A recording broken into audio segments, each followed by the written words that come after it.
салом ба ҳамаи бародарон ва хоҳарон, ки дар Афғонистон монданд ё шояд аз Афғонистон берун бошанд, вале ба хотири ҳолате ки дар Афғонистон ҳаст ҷигархун мебошанд.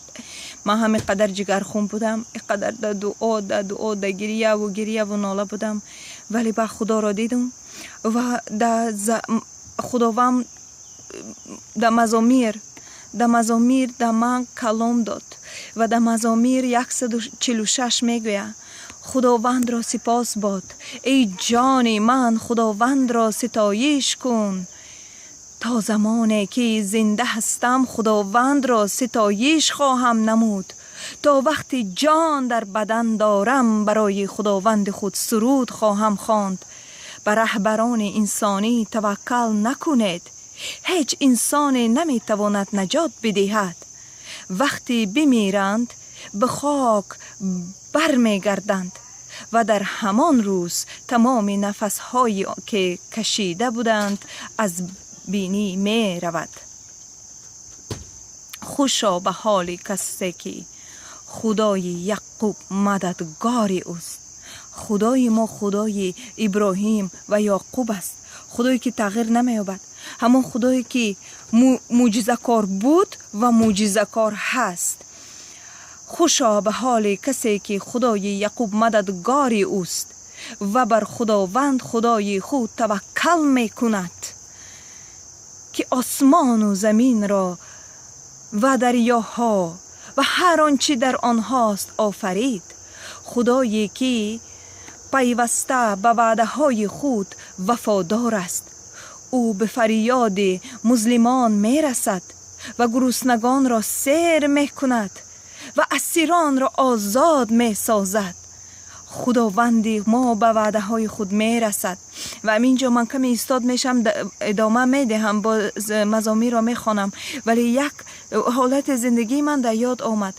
البته من این حالت را به خاطر مقایسه نمیگویم با حالت افغانستان، حالی هیچ چیز مقایسه نمیشه، ولی یک روز من اینقدر دیر خانه می آمدم از مجلس کلیسا، اونقدر در تشویش بودم که پدر و مادرم از من اینقدر ناراحت میشن، مرا اینقدر جنگ میکنن.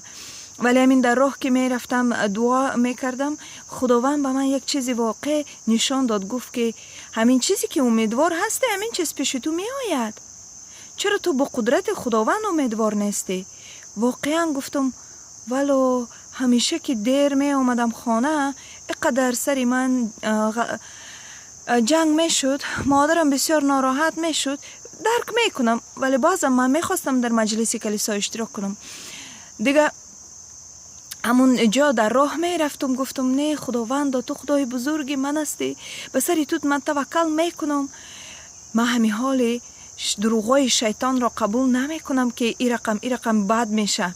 من از تو قبول می کنم. من همین حال دعا می کنم که خانه میرم هیچ غلمغال نشود، هیچ جگرخونی نباشد، امی مرا با خوشی قبول کنند.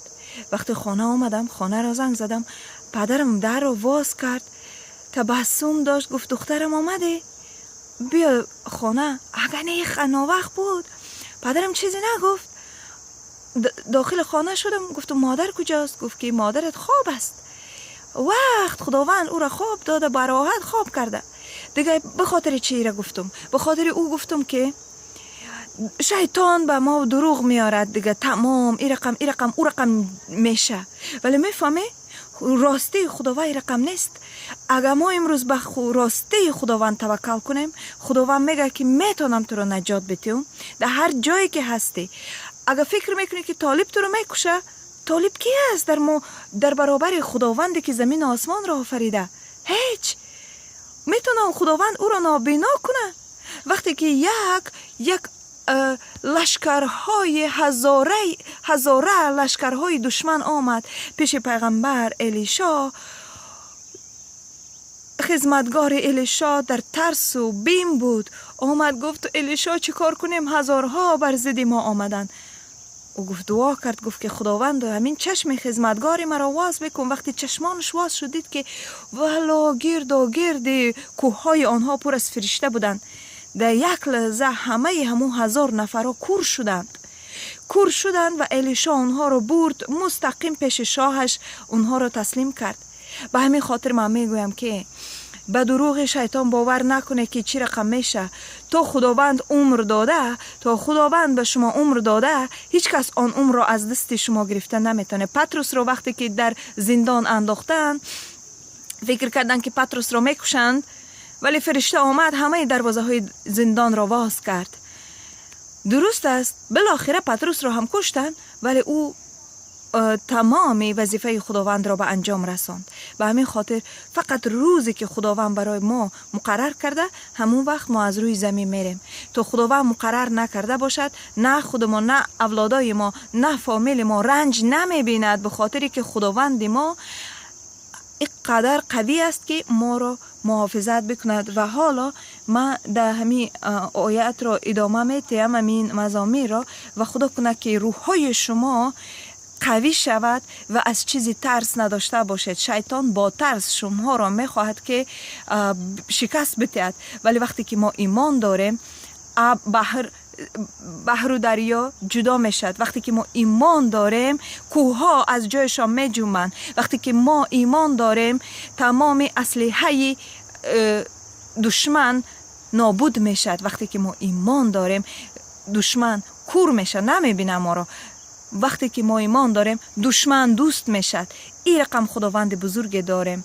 و خداوند در مزامیر میگه خداوند غریبان را محافظت میکند و از بی و زنان و یتیمان مراقبت می نماید، اما شریران را هلاکت می سازد.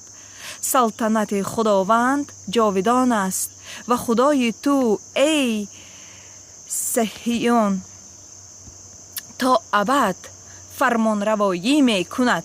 خداوند را سپاس باد. امروز ما میتونیم که با ایمان خداوند را سپاس بکنیم، ستایش بکنیم و دروغ‌های شیطان را از ذهن خود دور کرده چشمانمان را بالا برداریم و ببینیم که چی پلان خوب خداوند دارد.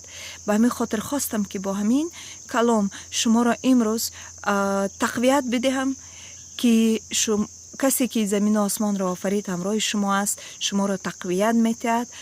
روح او همراه شما است، اما روحی که با عیسی بود با شما هست. امروز خداوند عیسی مسیح خودش همراه شما است و فقط یک میگویم که روح، ایمان، توکل خود را به خداوند از دست ندهید. خداوند همراه شما هست. من باز چند آیت های دیگر رو به شما ویدیو جور کرده باز میگذارم. بگذار معجزه های بزرگ خداوند را بشنویم، ببینیم و خداوند را جلال بدیم. ما همراه شما هستیم. تمام مسیحیان جهان در دعا هست. شما تنها نیستین و ما همه قوی هستیم در یک خداوند ما. با امیدی دیدار.